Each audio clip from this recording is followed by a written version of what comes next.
स्वागत है आप सभी का डिवाइन बेबी सॉल में। मेरी सभी गर्भवती माता को बहुत सारी शुभकामनाएं। आज हम आपको शीतला सातम की व्रत कथा सुनाएंगे जो संतान रक्षा की एक अनोखी कहानी है। तो आइए सुनते हैं शीतला माँ की कहानी। एक गांव में एक औरत अपनी 2 बहुओं के साथ रहती थी। उसकी दोनों बहुओं के एक एक पुत्र थे। उसकी बड़ी बहू बहुत ही लड़ाकू और गुस्से वाली थी तथा सबसे जलन रखने वाली थी, जबकि छोटी बहू बहुत संस्कारी और प्रेम व्यवहार वाली थी। एक बार जब शीतला सप्तमी का दिन आया तो उस औरत ने अपनी बहुओं से भोजन बनाने को कहा। बड़ी बहू ने साफ मना कर दिया। तब उसने छोटी बहू को भोजन बनाने को कहा। छोटी बहू को भोजन तैयार करने में रात हो गई। इतने में उसका बच्चा रोने लगा तो वह भोजन को बीच में ही छोड़कर बच्चे को दूध पिलाने के लिए लेट गई। दिन भर की थकान की वजह से उसको नींद आ गई और चूल्हा जलता ही रह गया। रात्रि में शीतला माता भ्रमण करते करते छोटी बहू के घर आई और चूल्हे में लौटने लगी, जिससे शीतला माता का पूरा शरीर जल गया। जिससे शीतला माता क्रोधित हो गई और उन्होंने छोटी बहू को श्राप दिया कि जैसे मेरा शरीर जला है वैसे ही तेरा पेट जल जाएगा। सुबह उठकर बहू ने देखा कि चूल्हा जल रहा था और उसका बच्चा मर गया था। बच्चे का पूरा शरीर जला हुआ था। यह देखकर छोटी बहू जोर जोर से रोने लगी। वह समझ गई थी कि शीतला माता के क्रोध से ही यह सब हुआ था। उसकी सास ने जब यह देखा तो वो भी बहुत दुखी हो गई। उसने बहू को कहा कि वो शांत हो जाए और इस तरह रोने से कुछ नहीं होगा। शीतला माता फिर से सब कुछ ठीक कर देगी, तो उनके पास जा। यह सुनकर बहू ने अपनी सास का आशीर्वाद लिया और अपने मरे हुए बच्चे को डालिया में रखकर घर से निकल पड़ी। रास्ते में बहू को एक तालाब मिला। तालाब में पानी तो बिल्कुल लबालब भरा हुआ था।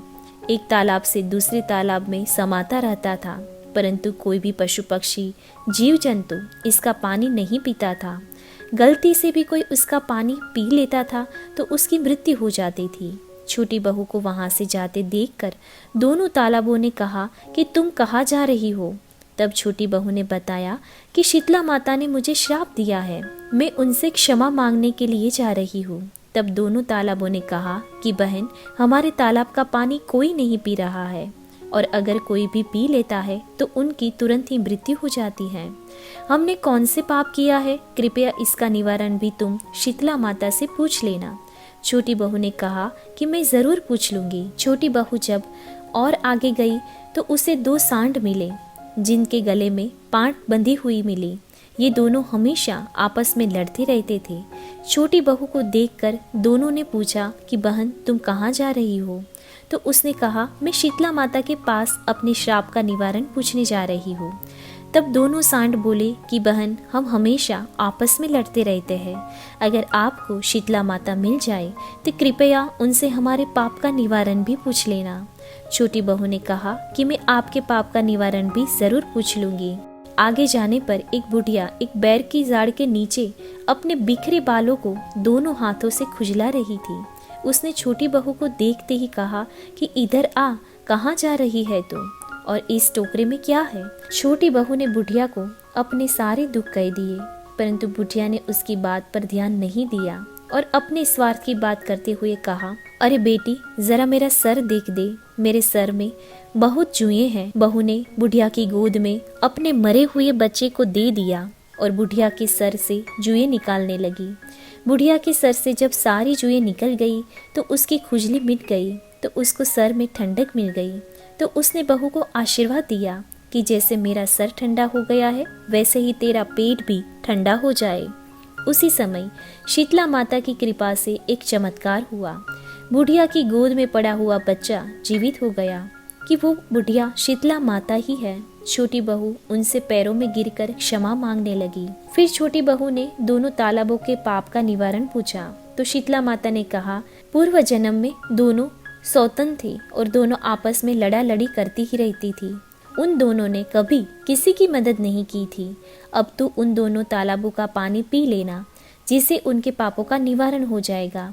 उसके बाद छोटी बहू ने दोनों सांडों के श्राप का निवारण पूछा तो शीतला माता ने कहा कि बेटी, ये दोनों पिछले जन्म में देवरानी जेठानी थी।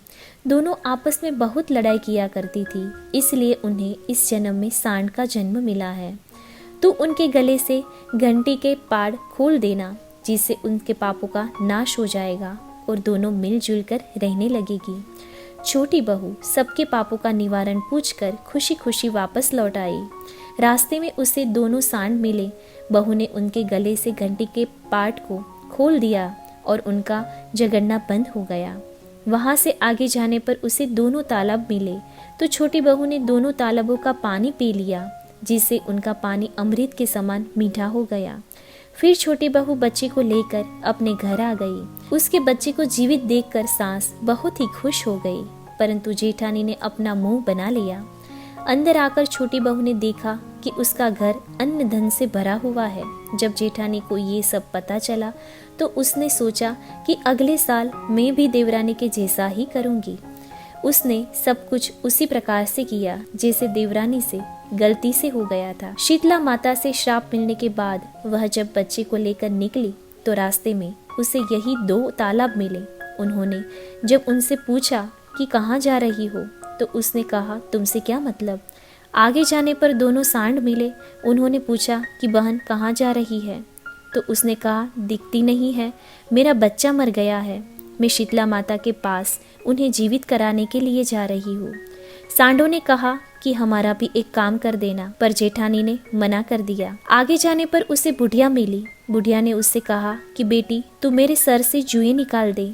जेठानी ने उसको झिड़क दिया और कहा कि देखती नहीं, मेरा बेटा मर गया है। सारा दिन वह अपने मरे हुए बच्चे को लेकर घूमती रही, लेकिन उसे शीतला माता नहीं मिली। बुढ़िया के रूप में आई हुई शीतला माता को वह पहचान ही नहीं पाई और अपने बुरे और झगड़ालू स्वभाव की वजह से उसने किसी की भी मदद नहीं की। वह रोती हुई अपने घर लौट आई। बुराई और धोखे का फल हमेशा बुरा ही मिलता है। अपने लालच और ईर्ष्या की वजह से उसे अपने बच्चे को भी खो दिया। शीतला माता ने जैसे छोटी बहू की गलतियों को क्षमा कर दिया, उसी प्रकार हम सभी की गलतियों को भी माँ माफ कर दे, ऐसी माता की शरणों में प्रार्थना। धन्यवाद।